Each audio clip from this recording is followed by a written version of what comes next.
সবাইকে welcome to my channel. আমার ready হওয়া দেখে তো তোমরা বুঝতেই পারছো যে আমি আজকে একটি ঘুরতে যাওয়ার ব্লগ করছি, তো তোমরা অবশ্যই সাথে থেকো। আমি এখন ঘুরতে যাব শুনে মিঠিও ঘোরার জন্য রেডি। চলো টাটা দিয়ে দাও। টাটা মিঠি, টাটা দিয়ে দাও তো। টাটা টাটা দিয়ে দাও সবাইকে। তোমাকে তো নেব না।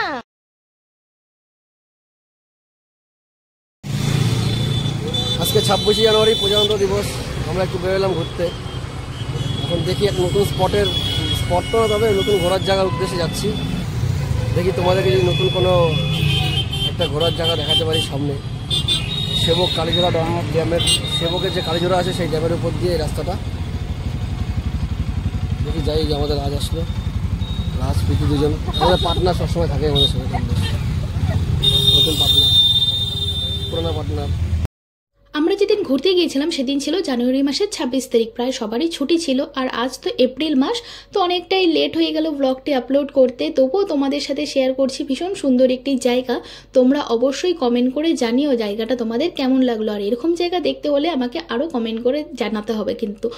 তো আমরা সেবক হয়ে যাচ্ছিলাম, তো আমাদের খিদে পেয়ে গিয়েছিল দেখে সেবকের একটি রেস্টুরেন্টে আমরা ঢুকে পড়লাম। যেহেতু আমরা সকাল সকাল বাড়ি থেকে বেরিয়েছিলাম, তো আমাদের সবার প্রায় খিদে পেয়ে গিয়েছিল, তো আমরা রেস্টুরেন্টে বসে অর্ডার করে দিয়েছি খাবার দাবার।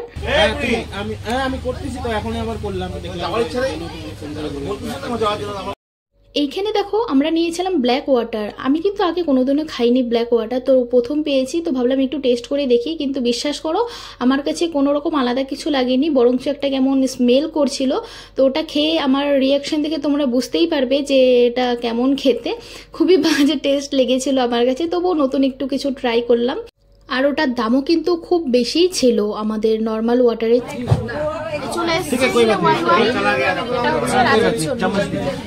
আর আলু পরোটা, এটা হচ্ছে প্রীতির জন্য, দীপের জন্য, আমার জন্য খালি পরোটা। আমাদের খাওয়া দাওয়া শেষ হয়ে গিয়েছে, এখন আমরা রওনা দিচ্ছি যাওয়ার জন্য। আর যেহেতু 26 তারিখ ছিল, তো সবারই প্রায় ছুটি ছিল, সেই জন্য রাস্তাঘাট দেখো খুব ভিড় ছিল। মানে প্রায় শিলিগুড়ির লোক ঘুরতেই চলে গিয়েছিল পাহাড়ে। আর পাহাড় মানে আমরা জানি কতটা শান্তির জায়গা, তো সবাই একটু সুযোগ পেলেই কিন্তু আমরা পাহাড়েই ঘুরতে যাই। আমরা সেবক পার করে কালীঝোড়া পার করে তিস্তা লো ড্যামের ওপর দিয়ে যাব। তো লো ড্যামের ওপরে আমি কোনো ভিডিও করতে পারিনি সেরকম, কারণ আমরা সবাই জানি ওখানকার আইন ব্যবস্থা খুব কড়াকড়ি। যেহেতু ওখানে 26শে জানুয়ারি ছিল সেদিন, তো ওখানে ব্যবস্থাটা আরও কড়াকড়ি ছিল, তো আমি কোনো ভিডিও করতে পারিনি। কিন্তু উপরে উঠে দেখো একটু ভিডিও করেছি, আর ভিউটা জাস্ট দারুণ লাগছিল। লো ড্যামের উপর দিয়ে যখন যাচ্ছিলাম তো খুব সুন্দর লাগছিল, ওখানকার হাওয়া বাতাস দেখতেও খুব সুন্দর লাগছিল। তো ওটাই পার করে আমরা এখন রাস্তা দিয়ে যাচ্ছি। ওখানে একটি রাস্তা, আর যেহেতু আমাদের ওখান থেকে বারবার করে বলে দেওয়া হয়েছিল যে রাস্তা যেহেতু খারাপ ছিল, আমাদের খুব সাবধানে যেতে বলেছিল। তো পৌঁছে গিয়েছি কালিম্পংয়ের পাম্বু ভিলেজে। ওখানে আমরা গুগল ম্যাপ দেখে গিয়েছি, তো গুগল ম্যাপে দেখাচ্ছিল 1.5 ঘন্টা লাগবে, কিন্তু আমাদের পৌঁছতে ওখানে প্রায় 2 ঘন্টার কাছাকাছি লেগে গিয়েছিল। শেষমেশ আমরা আসলাম পাম্বু জায়গাটা খুবই সুন্দর। দেখি ঘোরা যাক, দেখা যাক।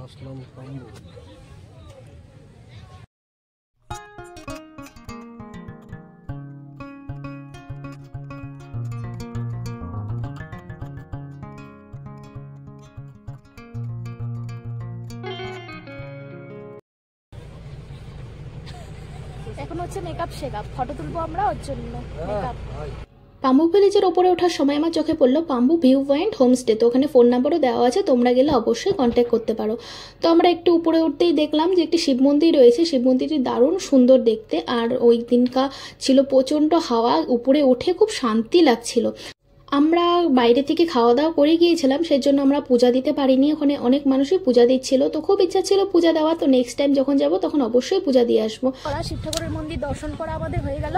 এখন যাব আমরা ভিউ পয়েন্টে। ভিউ পয়েন্টটা তো দারুণ, আর কিন্তু খুব ঠান্ডা। যেহেতু এই জায়গাটা অনেকটা উপরে, সেই জন্য উপরে ভীষণ ঠান্ডা। তো তোমরা যদি কেউ আসতে চাও তাহলে সেরকম প্রিপারেশন নিয়ে আসবে। পানবু ভিউ পয়েন্টে এন্ট্রি করতে হলে ওখানে টিকিট কেটে এন্ট্রি করতে হয়। তো আমরা যেহেতু গিয়েছিলাম 4 জন, তো আমরা 4 জনের টিকিট কেটে নিলাম। এখন এন্ট্রি করব ভিউ পয়েন্টে।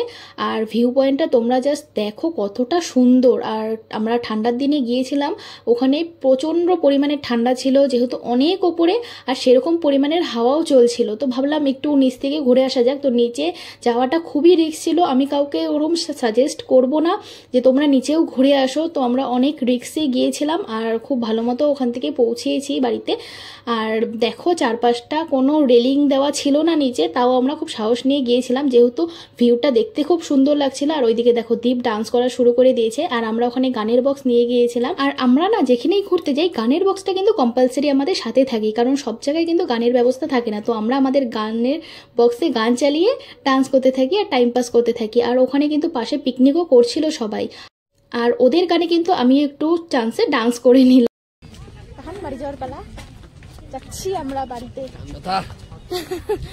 এত ঠান্ডায় কান ব্যথা, কানপট্টি ব্যথা, কানপট্টি ব্যথা। ও ভীষণ ঠান্ডা।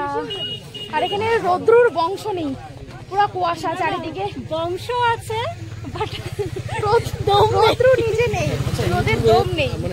এইখানে আমি আবার প্যাকিং হয়ে নিচ্ছি, মানে বাড়ি যাওয়ার জন্য। যেহেতু অনেকটা ঠান্ডা ছিল, তো আমি ভালোভাবে রেডি হয়ে বসে পড়েছি বাড়ি যাওয়ার জন্য, কারণ অনেকটা পথ আমাদের আবার সেই ফিরতে হবে। আর চারিদিকে পুরো কুয়াশা হয়ে গিয়েছিল, রোদ তো ছিলই না। আমাদের সবার অনেক খিদে পেয়ে গিয়েছিল, তো আমরা ওখান থেকে ডাইরেক্ট চলে আসলাম শিলিগুড়ির বিজেপিতে। আর বিজেপিতে এসে আপকি পাসন্দে ঢুকবো না তা কি হয়, তো সবাই মিলে ভাবলাম আপকি পাসন্দে গিয়ে কিছু খাওয়া দাওয়া করা যাক, কারণ আমাদের খিদে আমরা থাকতে পারছিলাম না। তো ওখানে গিয়ে সাথে সাথে অর্ডার করলাম বিরিয়ানি, পোলাও, চিকেন। তো সবাই মিলে ভাগ করে খেয়ে নেব। আর এখানে দেখো আমি কিভাবে খাচ্ছি, তোমরা দেখে বুঝতেই পারছো যে কতটা খিদে পেয়েছে। তো খাওয়া দাওয়া শেষ করে এখন বাড়ি যাওয়ার পালা। তো আজকের মতো এইটুকুই, দেখা হচ্ছে তোমাদের সাথে নেক্সট ব্লগে। আর আমাকে অবশ্যই কমেন্ট করে জানিও তোমাদের কেমন লাগলো। আর এইভাবেই আমার পাশে থেকো, সাথে থেকো। আজকের মতো এইটুকুই, টাটা।